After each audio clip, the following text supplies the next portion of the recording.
وہ تو جب ان کو بعد میں پتا چلا کہ ڈاکٹر اسرار صاحب کی میت کی زیارت نہیں کروائی گئی تھی عوام الناس کو، وجہ یہ ہے کہ ایمبولینس میں رکھ کے لے گئے دفنانے کے لیے، یہ تو بعد میں پھر بات کھلی کہ جی زیارت اس لیے نہیں کروائی گئی کہ چہرہ ہی بگڑ گیا تھا۔ 14 اپریل 2010 کو ان کی ڈیتھ ہوئی، جنازے پہ بھی میں الحمدللہ حاضر تھا، حد نگاہ تک جنازہ ہوا، اور اس وقت انہوں نے رینڈملی اس کی ویڈیو بنا لی، اور اس ویڈیو کو اپلوڈ کرنا کوئی خاص مقصد نہیں تھا، اس وقت ایک یادگار کے طور پہ انہوں نے رکھ لی۔ وہ تو جب ان کو بعد میں پتا چلا کہ ڈاکٹر اسرار صاحب کی میت کی زیارت نہیں کروائی گئی تھی عوام الناس کو، وجہ یہ ہے کہ عصر کے بعد آلموسٹ مغرب کا ٹائم بھی ہونے والا ہی تھا، جتنا رش تھا، تو مغرب سے تھوڑی دیر پہلے وہ جنازہ ہوا۔ جنازے کے بعد اگر میت کا چہرہ دکھایا جاتا تو عشاء کے بعد تک بھی لوگ فارغ نہ ہوتے، اتنے لوگ تھے، بڑے بڑے علماء بھی شریک تھے، ان میں سے اب کئی لوگ فوت ہو چکے ہیں، قاضی حسین احمد صاحب، مولانا سمیع الحق صاحب، یہ وہ لوگ تھے جو پہلی لائن میں تھے، ابھی دنیا میں نہیں رہے، رحمہم اللہ اجمعین۔ تو انہوں نے زیارت نہیں کروائی، ایمبولینس میں رکھ کے لے گئے دفنانے کے لیے، یہ تو بعد میں پھر بات کھلی کہ جی زیارت اس لیے نہیں کروائی گئی کہ چہرہ ہی بگڑ گیا تھا۔ پاکستان کے کلچر کے اندر جب تک کوئی بڑی شخصیت زندہ ہوتی ہے نا، تو اس پہ کبھی قادیانی ہونے کا الزام لگائیں گے، کبھی یہود و نصارہ سے فنڈنگ کا الزام لگائیں گے،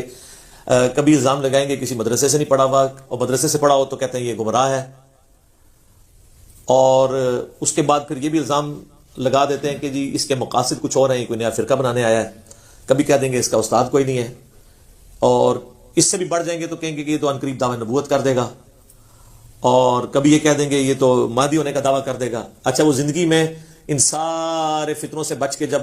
موت کے منہ میں چلا جاتا ہے تو اب تو وہ یہ نہیں کہہ سکتے، حالانکہ ہونا چاہیے کہ اس وقت پھر یہ لوگ کہیں کہ ہم لوگ جھوٹ بولتے تھے، ہمارے سارے علماء کذاب تھے اور جھوٹے تھے جنہوں نے کہا یہ مہدی ہونے کا دعویٰ کرے گا، اور ساروں کے اوپر لعنت پڑی ہے یہ جھوٹ بولنے کی وجہ سے۔ تو بغیر مہدی ہونے کا دعویٰ کیے اور نبوت کا دعویٰ کیے مودودی صاحب بھی چلے گئے دنیا سے، ڈاکٹر اسرار صاحب بھی چلے گئے، تو کم از کم اب اتنی جرت ہونی چاہیے کہ اپنے علماء کے اوپر لعنتیں بھیجے جنہوں نے یہ جھوٹ بولے تھے، کیونکہ قرآن میں تو ہے لعنت اللہ علی الکاذبین، جھوٹوں پہ اللہ کی لعنت ہے۔ تو اتنا پھر حوصلہ ہونا چاہیے، بلکہ ان لوگوں کو خود ویڈیو پہ آ کے اپنا رجوع ریکارڈ کروانا چاہیے، یا پھر یہ کہہ دیں کہ ہم رجوع تو نہیں ریکارڈ کروانا چاہتے اور ہم اعلانیہ کہتے ہیں کہ ہم لعنتی لوگ ہیں، ہماری شکلیں پہچان لو، تاکہ آنے والے جو علماء ہیں نا ان کو بھی تم پہچان سکو۔ تو ایسا خیر ہوتا نہیں ہے۔ تو جب وہ فوت ہو جاتا ہے کوئی اس طرح کا بندہ، پھر وہ کہتے ہیں چہرہ بگڑ گیا تھا۔ ایکسیڈنٹ میں مر جائے تو وہ کہتے ہیں جی اللہ کی سزا ملی ہے، ایئر کریش میں مر جائے تو کہتے ہیں سزا ملی ہے، کیا یہ ایک بہانے؟ تو ڈاکٹر اسرار صاحب کی تو نیچرل ڈیتھ ہوئی ہے، چلتے پھرتے اللہ تعالیٰ نے ان کو اٹھایا، کوئی خاص بیمار بھی نہیں ہوئے۔ تو یہ جب بعد میں بات مشہور ہوئی تو پھر ان کے بیٹوں نے کہا کہ وہ تو ویڈیو ہم نے بنائی ہوئی تھی، چڑھانی نہیں تھی کیونکہ شخصیت پرستی نہیں کرنی چاہیے، لیکن اب یہ مجبوری بن گئی ہے۔ ایون شیخ زبیر صاحب کی تو تصویریں کھینچی کی میت کے اوپر، کیونکہ اہل حدیث کو تو پتا تھا کہ یہ ہمارے اوپر سب سے پہلے اٹیک یہ ہونا ہے، تو انہوں نے تو اسی وقت ان کی تصویریں کھینچ کے نیٹ پہ چڑھا دی دفنانے سے بھی پہلے، کہ تاکہ کوئی یہ بہانہ نہ کرے۔ حالانکہ میں کہتا ہوں کہ چہرہ بگڑ بھی جائے یہ کوئی نشانی نہیں ہے۔ اب مجھے بتائیں کہ جو صحابہ کرام طاعون کے مرض میں مرے ہیں تو ان کے جسم پہ پھوڑے نہیں نکلے ہوں گے؟ سعد ابن جو تھے ابو عبیدہ ابن جرح فاتح شام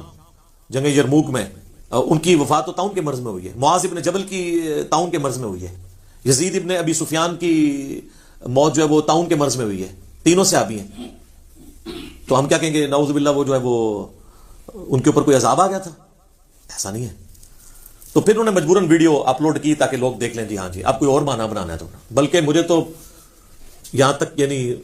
ان کے گھر والوں سے یہ خبر پتہ چلی ڈاکٹر اسرار صاحب کے کہ ہمیں یہ بڑا فل خطرہ تھا اس بات کا کہ ڈاکٹر صاحب کے چہرہ دکھانے کے دوران ان پہ اٹیک کر کے ان کے جسم کو مسخ کرنے کی بھی کوشش کی جائے گی، کچھ ایسے شرانگیز لوگ بھی اس میں شامل تھے۔ اور یہاں تک نہیں بلکہ وہ کہتے ہیں ہم نے آلموسٹ 2 ہفتے تک ڈاکٹر اسرار صاحب کی قبر پہ 24 گھنٹے پہرا دیا ہے مختلف شفٹوں کے اندر۔ یہ بھی خطرہ تھا کہ انہیں قبر سے نکال کے کوئی نقصان پہنچانے کی کوشش نہ کرے۔ یہ ہے جناب اسلام کا قلعہ پاکستان۔ میں دعوے سے کہتا ہوں کہ آپ اس طرح کے کسی بندے کو یورپ اور امریکہ میں دفنا دینا تو وہاں پہ کوئی سو کالڈ عاشق رسول اور عاشق صحابہ اور عاشق اہل بیت اور عاشق اولیاء نہیں پیدا ہوگا۔ یہ سارے اتنے ہی واڑ آئے، جس طرح مزار بھی سارے اتنے ہی آگے نا، یہ بھی سارے اتنے ہی آگے۔ یہ ہماری گراوٹ کا لیول ہے۔